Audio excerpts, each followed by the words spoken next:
모세는 120세까지 살다가 하나님께 느보산에서 부름을 받았습니다. 모세의 인생을 40세, 40세, 40세 3등분으로 구분할 수가 있습니다. 모세의 처음의 40세는 이집트 왕궁에서 바로의 공주의 아들로서 제왕의 훈련을 받습니다. 이때 모세가 그 제왕의 훈련을 받으면서 그의 마음속에 품었던 마음이 있습니다. 그래서 나는 할 수 있다, 나는 불가능이 없다, 이런 것들을 하나하나 배우게 되죠. 근데 하나님께서는 이상하게 그때 모세를 부르지 않았습니다. 그리고 모세를 사용하지 않았습니다. 오히려 모세는 살인자로 전락되어 버리고 도망자가 되어서 미디안 광야로 40세 때 도망하게 됩니다. 하나님께서 이 모세를 미디안 광야에서 또 그 다음에 40년을 보내게 하십니다. 장인 집에서, 처가집에서 처가살이를 40년 하면서 그 아무것도 보이지 않는 사막 가운데서 목자의 역할을 감당하게 됩니다. 이때 모세가 그 40년 동안 미디안 광야에서 배웠던 거 한 가지 있지요. 그것은 나는 아무것도 할 수 없습니다. 나는 불가능한 존재입니다. 나는 이 광야에 있는 먼지 같은 존재입니다. 이것을 아주 뼈저리게 고백합니다. 뼈저리게 경험시켜 주십니다. 이렇게 되었을 때 그의 나이가 이미 80세가 되었습니다. 그때 하나님께서 모세를 부르셔서 40년 동안 출애굽의 역사, 이스라엘 백성의 지도자로 살게 하십니다. 그 마지막 모세의 40년의 여정 가운데 모세가 배운 것이 하나 있습니다. 하나님, 저는 먼지 같은 존재이지만 하나님이 함께 하시면 저는 할 수 있습니다. 할렐루야. 저는 불가능한 존재이지만 하나님께서 저에게 힘을 주시면 저는 가능합니다. 이걸 배웠던 것입니다. 이게 모세의 인생의 여정이었습니다. 사랑하는 성도 여러분, 이런 여정을 피하고 쓰임받은 사람은 단 한 명도 없습니다. 우리의 인생에 혈기 있는 시절에, 우리가 신앙의 초짜였을 때는 나는 할 수 있다, 무엇인가 나는 가능합니다, 불가능은 없습니다, 이렇게 외쳤죠. 그런데 신앙이 점점 깊어가면 깊어갈수록 우리가 하나님 앞에 할 수 있는 것이 하나도 없다는 사실을 알게 되고, 하나님, 저는 먼지입니다, 저는 불가능한 존재입니다, 이걸 깨닫게 하시죠. 그 다음에 우리가 마지막 하나님 앞에 쓰임받을 때 주님께서 함께 하시면 그래도 저는 할 수 있습니다. 이런 성도의 여정 걸어가게 되는 것입니다. 단 한 명도 예외가 없습니다. 피해갈 수도 없습니다. 그래서 저는 오늘 본문의 제목을 성도의 모험, 다시 말하면 성도의 삶의 여정이라고 이름을 붙여보았습니다. 오늘은 이런 관점으로 오늘 본문을 보기를 원합니다.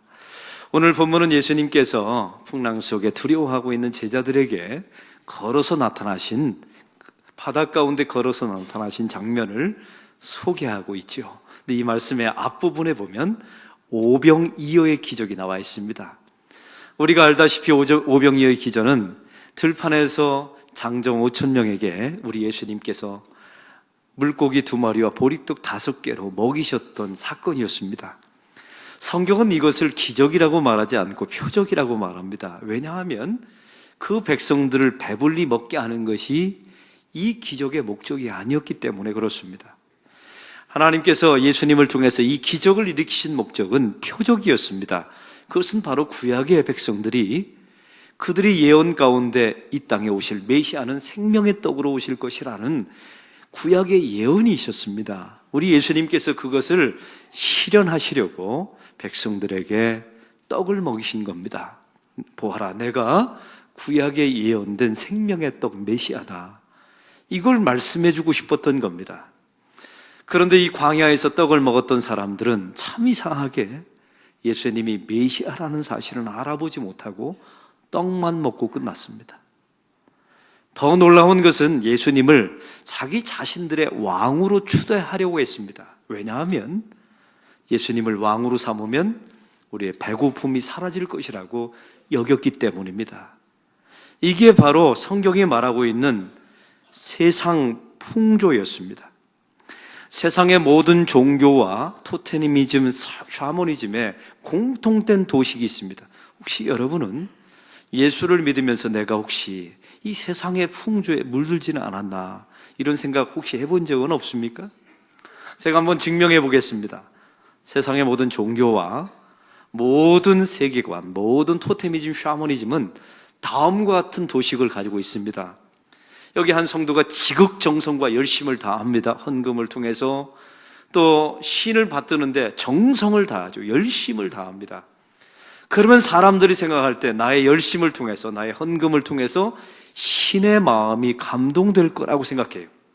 신의 마음이 감동되었다라고 생각하면 갑자기 내가 원하는 것을 신에게 요구합니다. 그래서 그 신에게 내가 원하는 것을 받아냅니다. 이걸 받아낸 사람들은 다음과 같이 말합니다. 내 신이 대단하셔 이렇게 말하지 않고 내가 열심을 부렸기 때문에 신이 주신 거야 라고 말하면서 자기 자신을 자랑합니다. 다시 말하면 세상의 모든 종교는 다 자기 숭배였던 것입니다. 이것이 바로 세상의 풍조입니다. 오늘 성경에 예수님을 바로 오병이어 사건을 통해서 자기들의 왕으로 삼아서 자기의 배를 불리려 했던 이 세상 풍조에 물들였던 이 시대의 사람들에 대해서 예수님이 어떤 말씀을 하십니까? 22절에 오늘 본문에 나와 있습니다. 22절 다 같이 읽겠습니다. 예수께서 즉시 제자들을 재촉하사 자기가 무리를 보내는 동안에 배를 타고 앞서 건너편으로 가게 하시고, 여러분 이 말씀은 왕으로 추대하려는 사람들에게서 떠나라는 겁니다. 그 세상의 풍조, 예수님을 통하여 자기의 배를 부리려 하는, 자기의 이익을 추구려 하는, 자기의 뜻을 성취하려는 저 사람의 세상 풍조에서 떠나라는 것입니다. 격리되라는 거예요. 그리고 예수님께서는요, 이 제자들을 배를 태워서 얼른, 성경이 중요합니다, 재촉하사 바로 갈릴리 반대편으로 제자들을 멀리 보내버리고 맙니다. 그리고 우리 예수님은 산에 올라가서 기도하면서 혼자 계셨습니다. 왜냐하면 우리 예수님은 떡이나 먹이려고 이 땅에 오신 분이 아니거든요. 왕이 되어서 세상을 통치하면서 힘을 구사하는 그런 힘 있는 왕을 꿈꾸셨던 분이 아니었기 때문에 그렇습니다. 그것은 세상의 풍조예요. 성도의 인생의 여정이 왜 모험인 줄 아십니까? 그것은 바로 세상의 풍조를 떠나야 되기 때문에 그렇습니다. 배를 타고 이 세상의 풍조를 떠나서 저 반대편으로 가야 되는 존재가 바로 성도이기 때문에 그렇습니다. 이게 예수 믿는 사람들의 여정이며 모험입니다. 오늘 성경에 보면 재촉하사라고 나와 있습니다. 한번 따라해 봅시다. 재촉하사. 이 말씀의 뜻은 훈련시키다, 그리고 단련시키다라는 본문의 원문의 의미를 가지고 있어요. 여러분, 예수님께서 재촉하사, 지금 배를 타고 예수님을 왕으로 추대해서 자기의 배를 불리려는 이 광야에 있는 사람들 앞에서 너희는 떠나라, 이 세상의 풍조를 떠나라, 주님께서 말씀하시는데 이것은 선택사항이 아니라 명령이었습니다. 이게 첫 번째 재촉하사의 의미예요. 두 번째는 이러한 세상의 풍조를 떠나고 버리는 것은 저절로 되는 게 아니랍니다. 훈련해야 합니다. 그리고 연단받아야 이것을 감당할 수가 있습니다. 그러면 세상 풍조를 떠나서 저 갈릴리 반대편으로 배를 타고 이동하는 제자들에게 무슨 일이 일어났는지 오늘 성경 24절은 이렇게 말합니다. 24절 읽겠습니다. 배가 이미 육지에서 술이나 떠나서 바람이 거스름으로 물결로 말미암아 고난을 당하더라. 여러분, 세상의 풍조 뒤에는 어둠의 세력과 사탄이 숨겨져 있습니다. 성도가 그런 세상의 풍조를 떠나서 세상의 풍조를 버리고 하나님의 풍조, 하나님의 가치, 하나님 나라의 세계관으로 떠나가게 되면 갑자기 오늘 성경이 나와 있습니다. 바람이 거슬렸다라고 나와 있어요. 여러분, 이 본문의 전체 상황이 비유적이며 상징적인 사건이에요. 순풍을 불어서 야, 네가 세상의 풍조를 떠나기를 원하느냐? 그럼 세상이 도와주질 않는다는 겁니다. 바람이 거슬려 역풍이 분다는 거예요. 그리고 성경은 말합니다. 고난을 당하였더라. 이게 성도의 여정입니다. 사랑하는 성도 여러분, 세상 속에서 인정받고 존경받을 생각을 하십니까?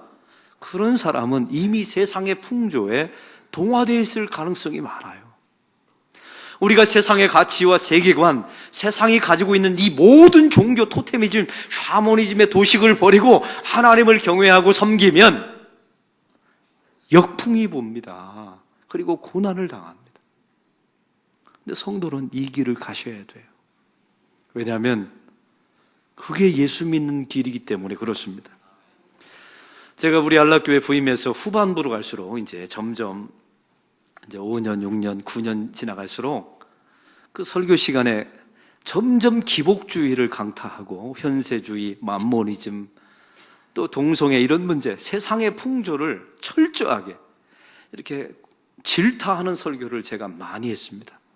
근데 한 교인이 저한테 그러시더라고요. 목사님, 교인들이 듣고 싶은 설교를 하셔야지 그렇게 세상을 거슬려 가면 되겠습니까? 이 말을 쓰시더라고요.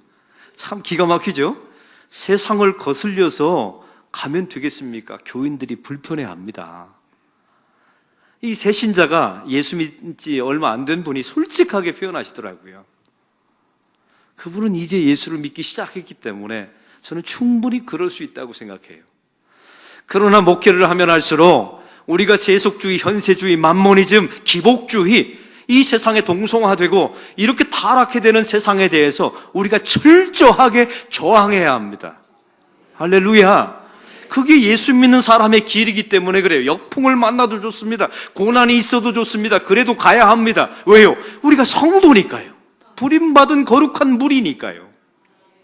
그런데 이런 건 있어요. 우리가 세상의 동성화나 이런 교회 현실에 대해서 데모도 하고 운동도 많이 하지 않습니까? 그러면 사실은 법제화되는 거, 동성애가 법제화되는 거 이런 건 막을 수는 있어요. 그러나 이 세상이 세상 풍조화되고 기복주의와 현세주의와 만모니즘, 힘으로 자기의 권력을 삼고자 하는 이 세상의 전체 주류는 사실 막을 수는 없습니다. 왜냐하면 이 배후에 엄청난 어둠의 세력과 사단의 세력이 숨겨져 있기 때문에 그래요. 세상은 종말을 향해서 치닫고 있는 겁니다. 만약 저와 여러분이 어떤 운동이나 구호를 외쳐서 이 동성애나 세상에 이런 세상 풍조화되는 것을 막을 수 있다면 예수님은 이 땅에 오지 않았어요. 왜냐하면 여러분들로 시키지 뭐하라고 예수님께서 오셔서 십자가에서 죽으셨겠습니까? 안 되니까. 우리의 힘으로, 우리의 능력으로 안 되니까 예수님이 십자가에 오셔서 죽으신 겁니다. 그리고 안 되니까 예수님께서 언젠가 재림하셔서 이 세상을 심판하실 것입니다.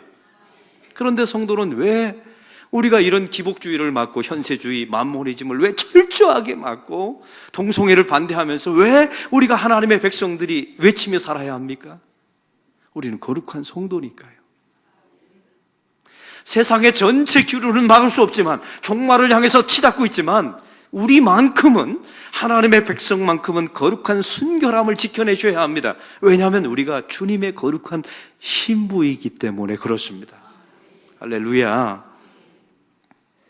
그래서 역풍을 만납니다. 반드시 만나고 고난을 당합니다. 이걸 잊지 마시기 바랍니다. 오늘 성경에 이렇게 고난을 당하는 제자들에게 우리 예수님께서 밤 사경에 바다 위를 걸어서 오십니다. 여기서 밤 사경이라는 말은 그 당시에 유대인의 시간으로 보면 새벽 3시에서 6시까지를 말합니다. 여러분 어떤 분은 그러더라고요. 목사님 그거 사경을 헤매는 시간 아닙니까? 그렇게 외우시면 돼요. 밤 사경이 새벽 3시부터 6시입니다. 여기는 두 가지 의미가 있습니다. 예수님께서 아무 때나 또 나타나신 게 아니에요. 참 이게 성경 전체는 비유적이며 상징적인 의미를 가지고 있다고 말씀드렸죠. 이 새벽 3시부터 6시까지는 두 가지 의미를 가지고 있습니다. 첫 번째는 어둠의 절정의 시간이에요. 세상의 풍조가 점점 교회를 먹어 들어갑니다. 성도들을 탐욕스럽게 먹어가죠. 성도가 아무런 대책도 없이 세상이 어두워지는 것을 바라볼 수밖에 없는 세상 속에 살고 있어요. 그게 밤 사경이에요. 그래서 보니까 이 시대의 성도들은 사경을 헤매고 있어요. 근데 두 번째 의미가 있습니다. 그 어둠의 정점이 지나면 반드시 밝아온다는 사실입니다. 우리 주님께서 이 땅에 재림하실 날이 점점 가까워옵니다. 하나님 나라가 이 땅에 다시 완성될 날, 그 날이 점점 다가오고 있음을 하나님의 백성들이 잊지 마셔야 합니다. 오늘 말씀에 예수님께서 바다 위로 걸어오십니다. 그런데 이상한 게 있어요. 왜? 그 바다 속에서 나타나지 않고 바다 위를 걸어오셨을까요? 여기는 이유가 있습니다. 이 당시에 유대인들의 사고방식 안에는 어두운 것, 세상에 어두운 것, 악한 것은 항상 바다 속에서 나온다고 믿었었어요. 여러분, 거라사 지방에 군대막이 들린 사람을 기억하십니까? 우리 예수님께서 그 귀신들로 나오라 라고 말했을 때 귀신들이 다 돼지떼 속으로 들어갔어요.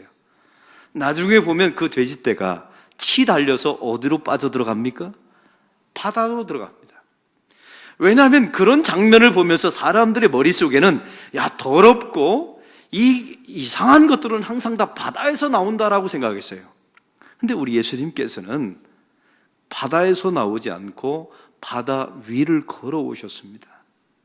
이 말씀을 통해서 우리에게 주고자 하는 하나님의 메시지가 있습니다. 하나님 나라의 가치, 저와 여러분이 믿는 복음의 가치는 세상 풍조의 가치를 초월합니다. 그리고 탁월합니다. 뛰어납니다. 예수 믿는 사람들은요, 한 가지 의무가 있어요. 뭐냐면 여러분이 믿는 신앙이 샤머니즘과 토테미즘과 세상의 타 종교보다 훨씬 더 탁월하다는 사실을 증명해내셔야 돼요. 여러분의 얼굴의 미소로, 여러분의 삶의 행복으로, 여러분의 삶에 사는 방식으로 반드시 증명해내셔야 합니다. 기독교는 물속에서 나오는 그런 더러운 곳에서 나오는 신앙이 아니에요. 세상 사람들이 말하는 세상의 풍조 위를 탁월하고 초월한 그것을 보이는 것입니다. 할렐루야. 저는 자신이 있어요. 제가 목사인 제가요, 기독교의 신앙이 얼마나 초월적인지, 세상의 도덕적인 수준이 아니라 얼마나 탁월한지를 저는 자신 있게 증명할 수가 있습니다. 그런 확신이 있으니까 저를 설교자로 부르셨겠죠. 우리 예수님께서 무리를 걸어오시게 됩니다. 그때 사람들이 다 유령이다라고 말했던 이유가 바로 여기 있었던 거예요. 근데 예수님은 세상의 풍조를 걸어서 그 위에 탁월한 모습, 초월하신 모습으로 나타나신 것입니다. 이때 예수님께서 그 제자들에게 말씀하십니다. 안심하라, 나니 두려워하지 말라. 한번 따라해 봅시다. 안심하라, 나니 두려워하지 말라. 이때 베드로가 상상치 못할 제안을 예수님께 합니다. 28절을 다 같이 읽겠습니다.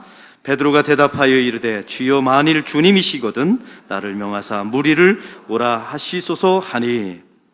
사랑하는 성도 여러분, 무리를 걷게 해달라고 이 베드로가 요청합니다. 여러분에게 묻습니다.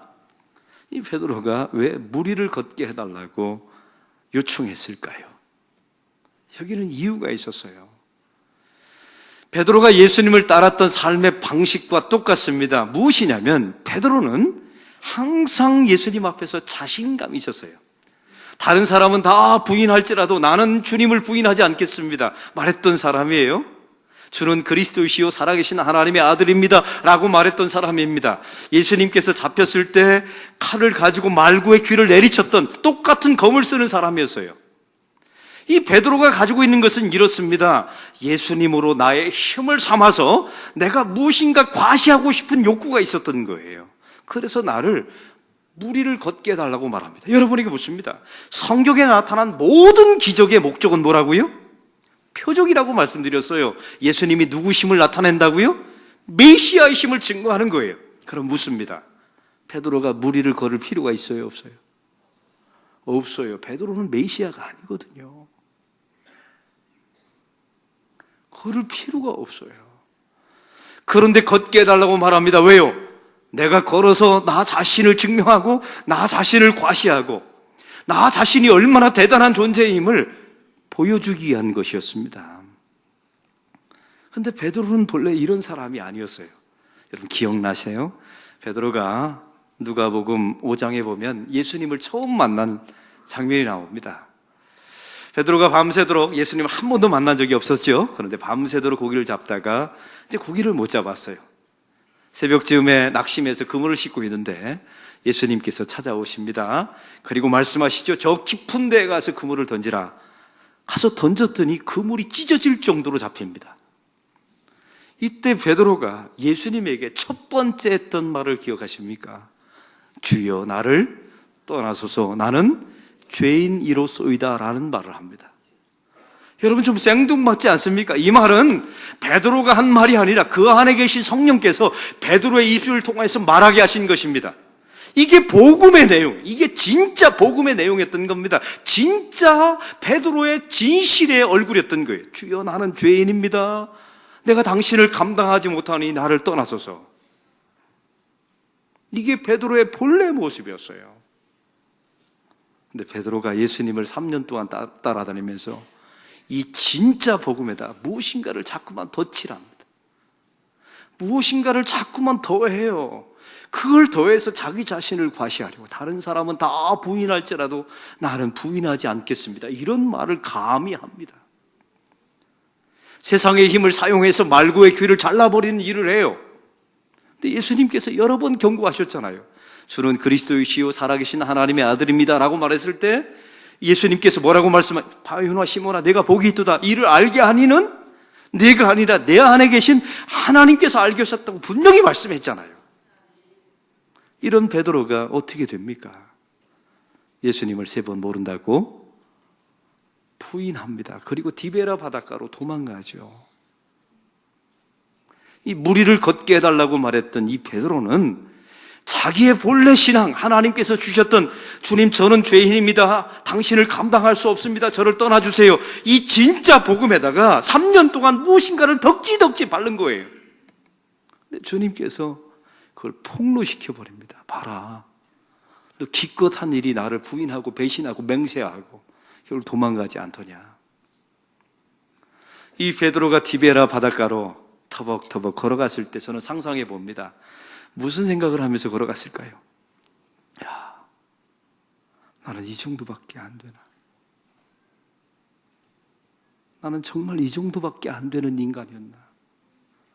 내가 주님 앞에 나는 다른 사람을 다 부인해도 나만큼은 안 간다고 했는데 어떻게 내가 이럴 수 있는가? 이러면서 걸어가지 않겠습니까? 그런데 사실은 이 과정이 꼭 필요한 과정이었습니다. 이 과정을 거쳐야만 주님께 부름받고 주님께 쓰임받는 사도가 되는 것입니다. 디베라 바닷가로 도망갔을 때 우리 주님께서 찾아오십니다. 부활하신 예수님께서 찾아오셔서 딱 한 가지를 묻습니다. 요한의 아들 시몬아 내가 나를 사랑하느냐? 이때 물었던 질문이 아가페스메라고 묻습니다. 너는 나를 아가페적으로 사랑했느냐? 이때 베드로가 대답합니다. 필로제라고 대답합니다. 주님, 저는 우정어린 정도의 사랑을 했습니다. 근데 이상한 게 있어요. 옛날 같았더라면 베드로가 뭐라고 대답했을까요? 옛날 같았더라면 아가페스라고 대답했을 거예요. 주님, 그 정도는요 제가 충분히 합니다. 아가페스장 그 정도 그깟 사랑은 제가 기본입니다, 이렇게 말했을 거예요. 근데 베드로가 대답합니다. 주님, 저는 우정어린 정도의 사랑만큼밖에 못합니다. 우리 주님께서 2번째 묻습니다. 아가페스메 너는 정말로 나를 아가페적으로 사랑했느냐? 필로제, 주님 저는 우정어린 상도로 사랑을 했습니다. 근데 주님께서 질문을 바꾸시죠. 필로스메라고, 너는 그럼 정말로 나를 우정어린 정도의 사랑은 정말 했느냐? 근데 성경에 기가 막힌 단어가 나와요. 근심하여 이르되. 왜냐하면 그것도 자신이 없었던 겁니다. 그래서 필로제, 주님 저는 우정어린 정도의 사랑은 했습니다 라고 대답합니다. 그때 주님께서 내 양을 먹이라, 내 양을 치라 라고 그에게 기회를 주십니다. 사랑하는 성도 여러분, 이런 과정을 반드시 거쳐야 합니다. 직분이 있다고 해결되는 게 아니에요. 예수를 오래 믿었다고 해결되는 게 아닙니다. 이런 과정. 그래서 예수 믿는다는 것은요, 여러분의 첫사랑을 기억하십니까? 주님 앞에 나와서 뭐라고 하셨어요? 주님 저는 죄인입니다, 나를 떠나소서 라고 말했던 그 처음에 그 신앙 고백, 그 눈물이 여러분의 진짜였던 거예요. 거기다가 자꾸만 우리가 세상의 풍조를 갖다 덧칠한 겁니다. 나는 할 수 있습니다, 불가능한 거 없습니다, 다른 사람은 부인해도 나만큼은 부인하지 않겠습니다, 이렇게 세상의 풍조를 갖다 덕지덕지 발라놓은 거예요. 근데 주님께서 그걸 다 벗겨버리십니다. 그리고 내 양을 먹이라. 그제서야 그에게 양들을 맡겨주시죠. 베드로는 나중에 보면 십자가를 거꾸로 메고 죽었다는 전승이 내려옵니다. 사랑하는 성도 여러분, 우리는 말씀을 통해서 특별히 오늘 말씀도 마찬가지입니다. 자기 힘을 과시하려고 무리를 걷게 해달라고 그는 요구합니다. 그런데 물결을 보고 빠져들었다. 여기서 물결은 항상 세상 풍조를 말합니다. 그것 자체가 세상 풍조예요. 어떻게 예수님을 힘으로 사용해서 자기 자신을 과시하려는데 쓰려고 합니까? 물결을 보고 빠져들어갑니다. 결국 인생이 빠져들어가요. 성경에 보면 결국 주님께서 베드로의 입을 통해서 받아내고 싶었던 말이 있었습니다. 그걸 성경은 29절에 받아냅니다. 다 같이 29절 읽겠습니다. 바람을 보고 무서워 빠져가는지라 소리질러 이르되 주여 나를 구원하소서. 한번 따라해 봅시다. 주여 나를 구원하소서. 이 말을 할 때 주님께서 그를 잡아서 배 위로 꺼내줄 때 바람이 멈췄다 라고 말씀하고 있습니다. 이게 본래 베드로의 처음의 모습이었어요. 주님, 저는 죄인입니다. 저는 감당할 수가 없습니다. 저를 떠나주세요. 그 안에 계신 성령께서 말하게 한 것이죠. 그런데 3년 동안 세상의 풍조에 따라 무엇인가를 잔뜩 붙였는데 그걸 주님께서 물속에 빠져들게 하셔서 그에게 마지막 외침을 하게 합니다. 주여 나를 구원하소서. 주님께서 이 말을 받아내십니다. 이 부족한 담임 목사한테도 그 말을 계속 받아내시고 아마 여러분의 인생 가운데서도 주님께서 그 말씀을 계속 받아내실 겁니다. 여러분 인생 가운데 혹시 나는 할 수 있고 불가능함이 없다, 나는 이 직분을 가지고 뭔가 해보겠다, 아직 멀었어요. 그럼 모세 그 초창기 40년을 살고 있는 겁니다. 혹시 여러분의 인생 가운데 저 구덩이에 묻혀서 나는 아무것도 할 수 없습니다, 저는 먼지입니다, 불가능합니다 라고 말하는 분들이 있다면 그게 끝이 아닙니다. 주님께서 바로 그 정점 밤 사경에 여러분을 부르실 겁니다.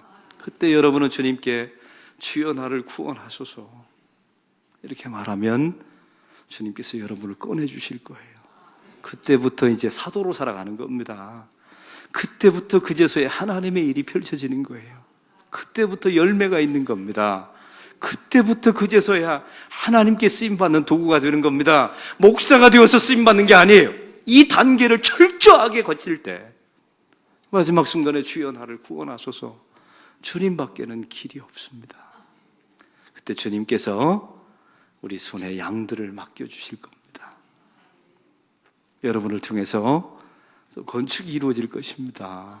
이런 과정을 잘 겪어내시는, 그래서 성도의 인생의 여정은 모험입니다. 왜냐하면 세상의 풍조를 거슬려야 되기 때문에 그래요. 그리고 이런 과정을 다 믿음으로 감내하셔야 결국 주님께 쓰임받게 될 것입니다. 이런 신앙의 여정, 모험을 잘 가시는 저와 여러분이 되기를 바랍니다. 하나님 아버지, 오늘 말씀을 통하여 우리의 베드로가 걸어갔던 신앙의 여정을 봅니다. 예수님이 무리를 걸으셨지만 사실은 베드로가 무리를 걸을 필요는 없었습니다. 왜냐하면 베드로는 메시아가 아니기 때문입니다. 그러나 굳이 걸으려 했던 것은 예수님의 힘을 의지해서 자기 자신을 과시하고 자기 자신을 채우려고 했기 때문입니다. 하나님 아버지, 그러나 그것이 세상 풍조이고 결국 베드로를 물에 빠지게 만들었습니다. 그런 결국 주님께 할 수 있는 것은 주여 나를 구원하소서, 이 말밖에는 할 것이 없었습니다. 주님, 우리도 이런 과정을 철저하게 걸어갈 수 있도록 주님 도와주옵소서. 주여 나를 구원하소서. 주님, 이 민족을 구원하소서. 우리 가정을 구원하소서. 주님, 제가 해보려고 했지만 안 됐습니다. 주님께서 해주십시오. 이렇게 요청할 줄 아는 믿음의 백성들 되게 하옵소서. 예수 그리스도의 이름으로 기도하옵나이다. 아멘.